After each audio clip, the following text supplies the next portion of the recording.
Hello, everybody. Thank you so much for coming. I am really excited to have Jolie Romanchuk here today to share a lot of things about her experience with child loss. But I do want to read you her resume. It's going to take me about 20 minutes, so hold on. Jolie is, let's start with the family stuff. She's a mom of three, counting Nicholas. That's her son that died. 6 grandchildren. She's married to Nick Sr. for 44 years. And she is Reiki Master, IET integrated, energy therapist, crystal therapist, angelic practitioner, a developing medium, shamanic practitioner, theta healing, and she's a grief coach, which is what I am. So you can probably explain some of what those mean too, but I will tell you this. I did recently a survey in the group, and one of the questions was, since losing your child, has it caused you to become interested in other subjects? And very surprisingly, many people were interested in mediumship, learning about it and all that. So I just thought that was really interesting. So tell me what you're up to lately, I guess. Well, all of those things, and all of those things came to me after I lost Nicholas. I just found myself in a place where nothing made sense. Nothing that I thought I believed in made sense. And I have kind of always had this, like even from a little girl, I remember having experiences with, I don't want to say other beings, because it's really not other beings, but spirit, and I remember feeling really weird about it, and I didn't know what to do with it. And I just kind of shut it down. And then it came back to me in a big way when I lost my dad in 1989. And then shortly thereafter, I lost my father-in-law. And again, it came flooding back. But again, untrained and unknowing, I didn't know what to do with it. And then when Nicholas died, I went to see a medium, and it was then that it was just like this message came very clear to me that there's so many things that you're missing here on this plane, on this planet, that it just opened doors for me to take some mediumship training with my mentor. Look into energy healing. That's when I, decided that I would take some Reiki training, and the IET and the shamanic practices are they're just really cool and been so healing for me. And it's just allowed me to really ground myself in the reality of all of this that's happened. And it's starting, little pieces are starting to come clear and make sense to me. And I know if I'd have heard that 6 months into my journey, I would have probably deleted the conversation right at that moment. But it is such a process, this grieving and learning and experiencing life. I don't know how else. I don't know how else to exactly. To well, like you said, there is a period of time where you're not open to exploring any of this, and any kind of healing in any way. You just feel like, well, this is my new normal, and this is how it's going to be forever. So I may as well just suck it up and get used to it. And I think that the idea of having a hope for the future is something that comes along, and it's just a little taste at first. And then when you Correct. start making those little steps, and I'm not saying everybody would do all of the things that you've done or even No. any of those, but the point is just trying to find that thing that Mhm. helps you go down the road. So I was telling you earlier that I'm going to assume that the majority of people that watch this interview probably haven't seen the one that we did before, but I had so many people that connected with that so much, and some of the things you said, and you're so helpful. So I don't want to talk too much, because I know that you have so much to offer everybody. And I know the last time it was just really helpful to a lot of people. So do you want to talk about Nick at all and tell us about him? Sure, I would.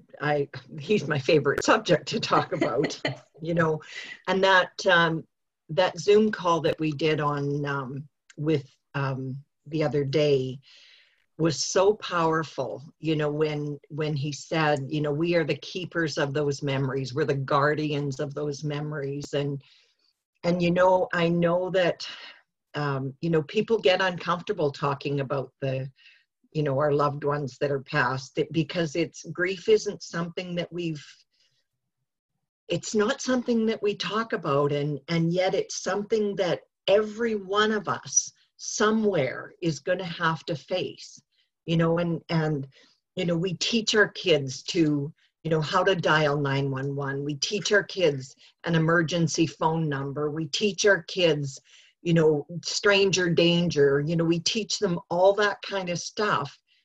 And yet we never talk about the one thing that is for sure going to cross their path somewhere in their lifetime. They are going to lose someone that they love deeply. So, I think, for us as moms that have gone through the hardest thing that a human being should ever have to face, I hold that as one of my jobs, is to educate people, that guess what? When you talk about my son, Nicholas, you're not reminding me that he died. I don't forget for 1 second of one day that he's gone. But I'll tell you what warms my heart is that you remember he lived. And if that can be the message to the public, I think, wow, and I think, who better than us to deliver that message? So Nicholas was, he was a bright, bubbly kid, and, he was just always fun and easygoing, and, somewhere along his journey, things just got dark and overwhelming for him, and he turned to drugs and alcohol to soothe whatever that was. And in September of 2016, on the 7th of September, he lost that battle with addiction, and he died of an accidental fentanyl overdose. And that was, we as grieving moms and anyone who's lost a child, we live with such guilt. I don't think there's one mom who's lost a child that doesn't feel guilty, that I could have done this, or I should have done that, or if I'd have only done this, then maybe it wouldn't have happened. And it doesn't matter. I had 5 pregnancies and was blessed with 3 live births. And I felt guilt for those 2 miscarriages, because what did I do wrong? Did I eat something? Did I drink something? Did I, always looking to blame myself, and I don't think it matters, how we lose our kid. I think as a mom, guilt is just something that, that comes our way, and we have to I don't know, I really feel like it's something we have to deal with and, you know, and heal from. And, you know, have you struggled a lot with guilt, or did you? I did in the beginning for sure, because I felt like,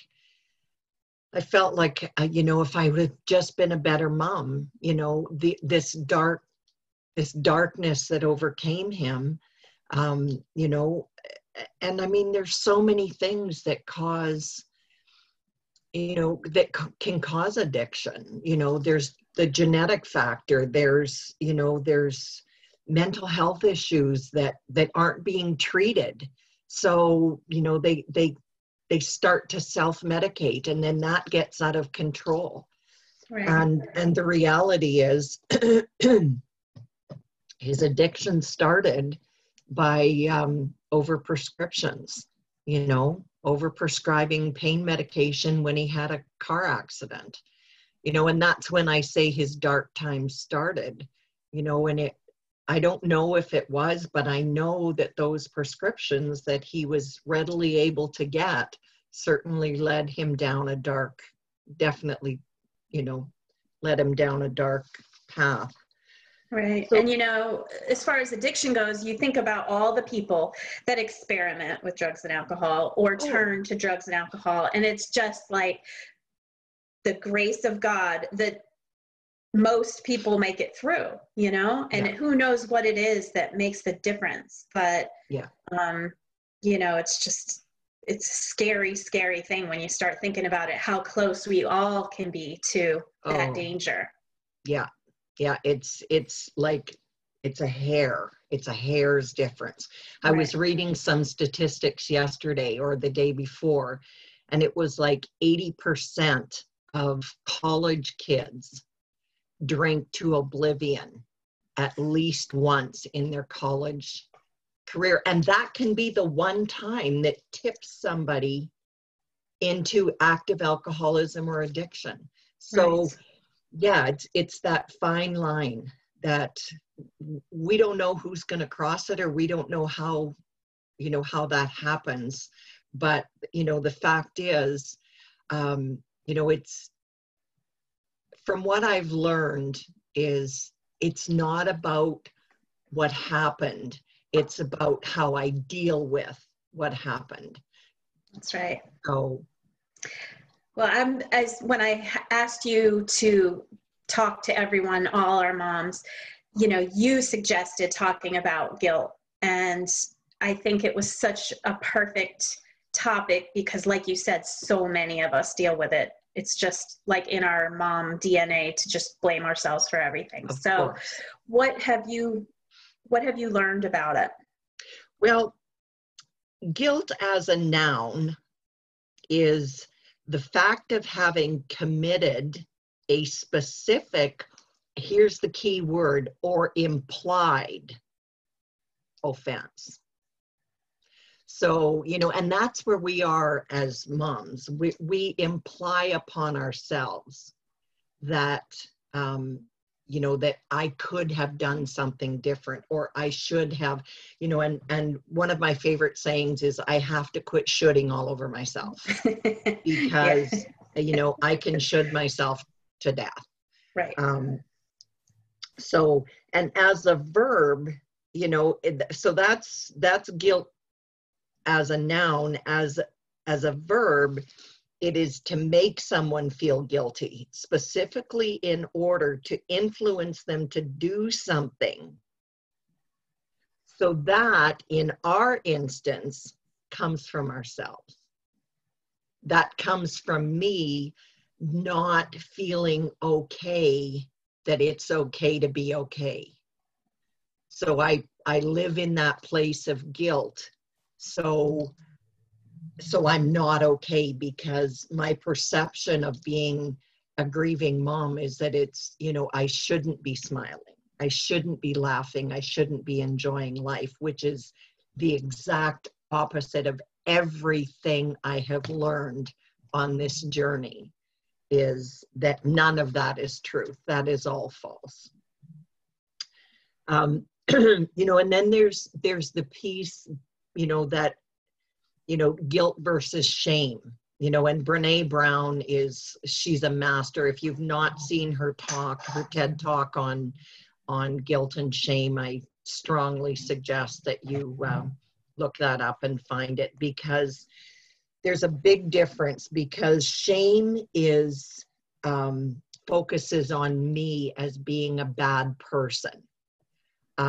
Guilt is focusing on maybe a mistake or a bad behavior that can be corrected. So, you know, and neither of these are true. Neither of these are true when it comes to us as grieving moms. You know, that's all false.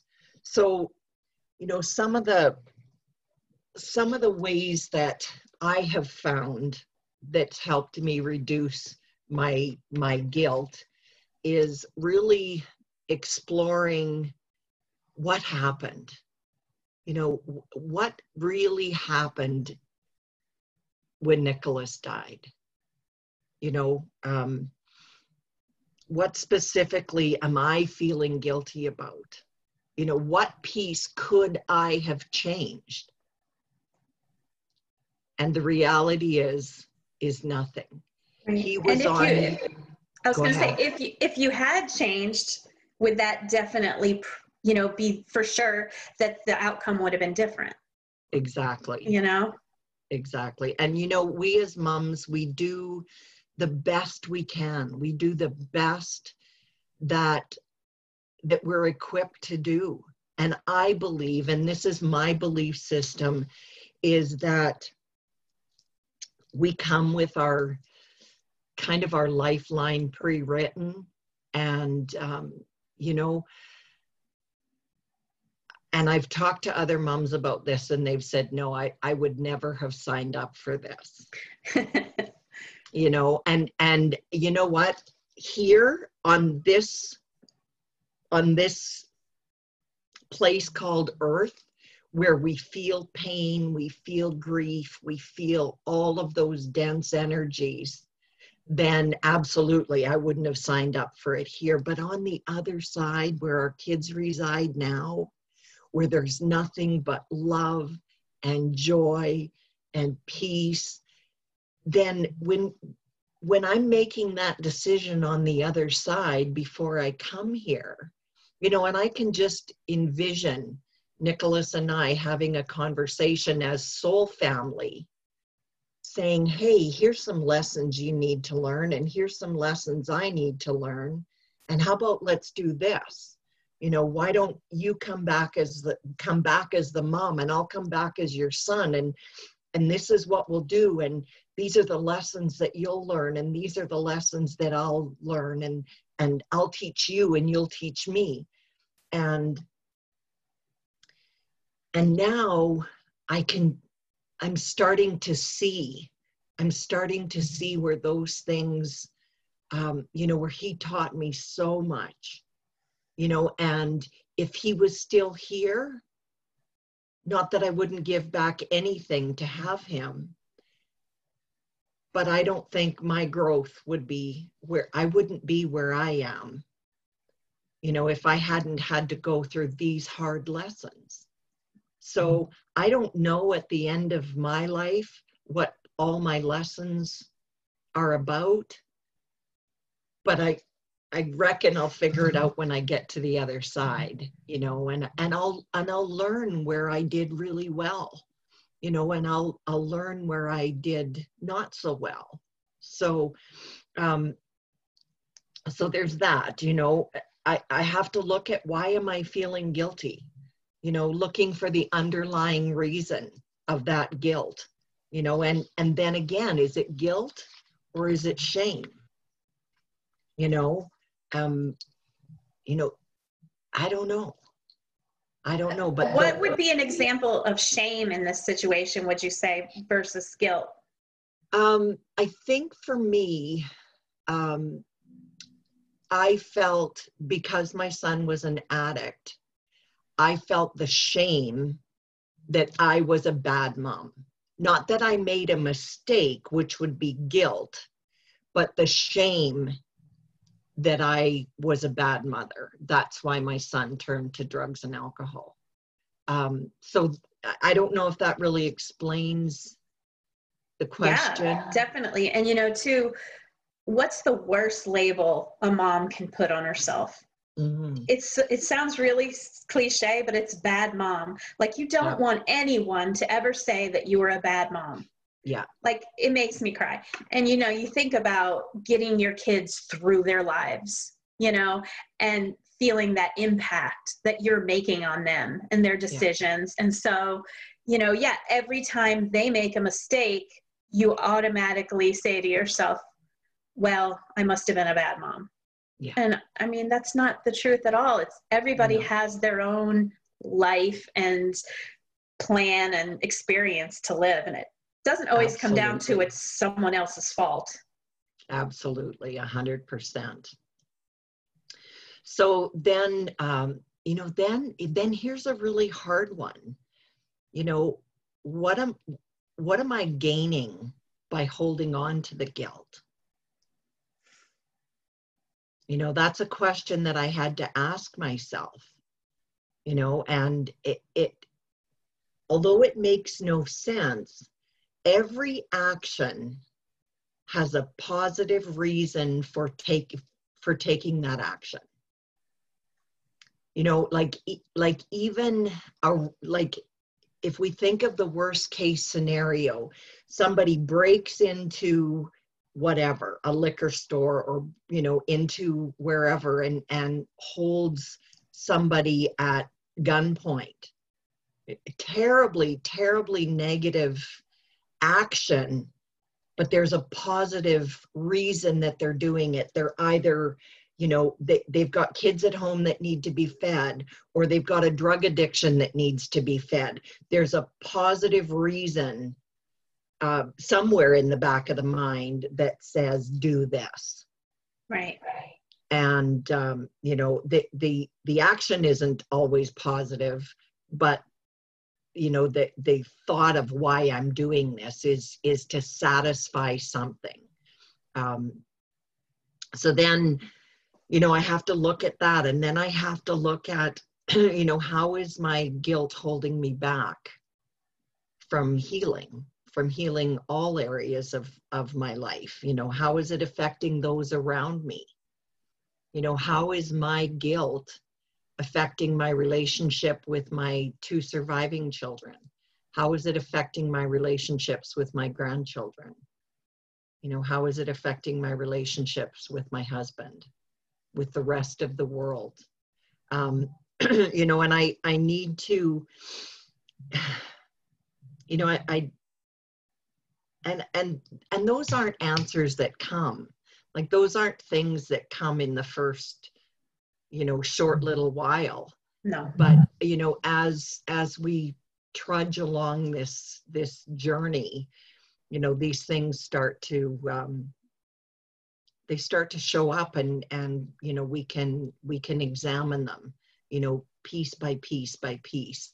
It sounds like there's a whole lot of stuff on the plate right here today, and yeah, I'm talking about maybe a little bit of more time, and a little bit more work has gone into my recovery, and it is work. It is work to sort through all these feelings and these questions that'll never have answers.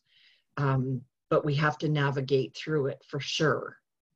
And well, like you said too, as far as the guilt goes, what do we gain by holding on to the guilt? And even though it seems very negative, we gain proof that we are still grieving, proof that we loved our child, proof that we're willing to take responsibility,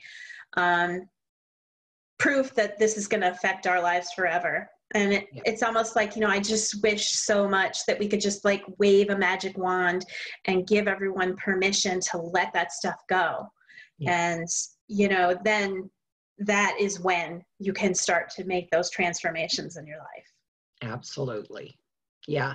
And there, there is no magic wand, of course, as we all know. No. But, when I can look at, really examining the guilt, examining the facts of what happened versus the feelings about what happened, so when we look at the event, like what happened, and here's another side of that, is what do I believe happened? That was huge for me, is what am I making up in my mind about what happened? Am I fabricating things? Am I making it different, to either make myself feel worse, because that's part of what we were just talking about, So, in order for me to heal, I must get really clear. I must be really clear about what happened, and how things really unfolded. And, the second thing is to start making some changes, start making some changes in my thought process around what happened, start changing how I feel about the guilt that's around the events or the event that happened. And I think for me, the biggest one is, if I'm talking to a friend, if a friend is telling me how horrible she feels about herself because her son was a drug addict and he accidentally overdosed and died, what would I say to her? And, why can't I use those same kind words on myself? And that's, so sometimes I feel like, I've got to take myself out of me and I've got to talk to me in the third person. Yeah. And I just have to, and I loved your post today about compassion, I believe that I have become way more compassionate since I lost my son, and but not always to myself. Exactly. And so I think that, that's key is having that same compassion for myself as I would have for Leslie, or I would have for Karen, or is it Dalden? That's Daffy. Oh, hi. Yeah, she just she must use her daughter's or her son's Zoom. So okay, well, hello, Daff. How are you? Anyway, I think that when I can be kind to myself, and it's hard. I know it's really hard some days, but and I talked with you a moment before we came live, about gratitude, and that was what we had talked about on our first time we chatted. And if I'm living in a place of guilt and shame and all of those dark feelings, I can't be noticing the beautiful things about my life. And sometimes it has to be just the littlest things. Sometimes it's, like I said in the last interview, it's like, if I can drag myself to the coffee pot and, put on a pot of coffee, God, that coffee smells so good, simple little things that we would normally take for granted. I really try, and I try and find something, several things, and I write them on a list. I keep a gratitude journal, And some days the list is really small, but some days the list is really big, you know, and those are the days that I feel really connected to my son. Those are the days that I feel really connected to my Creator. When I get in those dark places, I feel like Nicholas is miles and miles and miles away when he really is right here, you know. Right. Our Well, kids and I was going to say, and two, when you first experience grief, when it first happens to you and you're going through those lonely, dark days, sometimes to find gratitude, it has to be those tiny little things. That's really all you can come up with, you know? So you really have to work to think about that. And, you know, I know that in my old life, I never noticed things like that. Yeah. And now that is another gift from this, is that I do notice. And the smaller things are really so much bigger than we give them credit for. Yeah. Well, you know, I was opening the curtains this morning, and, you know, I had my coffee and I was opening up the blinds, and I've got a shrub. And of course we're in Canada, so the buds are just, you know, leaves are just starting to pop out. And, you know, I opened the blind and I looked at this little shrub, and the leaves are coming out, and I can see all the veining and the color. And it was just like I was overwhelmed, you know, and that's something I would have never noticed before I lost Nicholas. Right. Like just those simple little things that just remind me that, you know, I am not a drop in the ocean. We are the ocean. We collectively are the ocean. And, you know, we get to experience and be a part of that if we're awake, if we're awake to it. So, yeah, it's the little things that that can keep me going. Yeah. Just one more day. It's an important lesson for moms that are newer to the journey too. Absolutely. So can you just talk about some of those titles and things that all of the different things that you've studied, and I don't know, just pick one or two that one thing I'm trying to do is show moms a bunch of alternatives. You know, it doesn't mean that, you know, everything's for everybody, but, you know, you just kind of plant a seed. And some of those things, like, I don't know what they are. Mm-hmm. So, you know, I would wonder, how could those help somebody who is grieving? Is there one or a few of those that you would definitely apply towards grief? Yes, for sure. And you know what, like you just said, like, one thing isn't going to blanket for everyone. And I think when I started to awaken, when I started to see that there was something, I started scrambling, and I was doing Reiki, and I was doing IET, and I was doing shamanic, and I was doing all of it. But out of that, I was able to glean some things that I have found to be really healing for me. Things like crystals. You know, I carry obsidian with me all the time. I carry red jasper with me. Those are very grounding stones. So when I feel, whether it's a grief burst coming, or I just get that, oh, what is happening in my world? You know, for me, I can hold those stones, and I just kind of get grounded back to the earth. And, you know, and different meditation practices that I've learned through all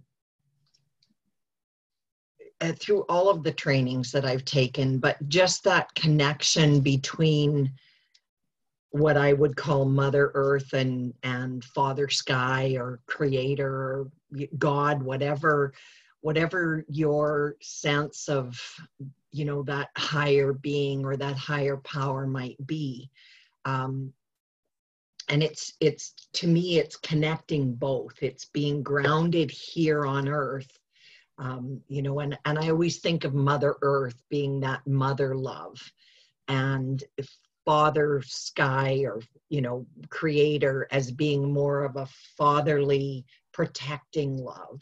And, you know, and I just feel absolutely, you know, encompassed with that gentle mother's love and that strong protecting father's love. And so, you know, being able to connect those two really came really came to me in the shamanic practice.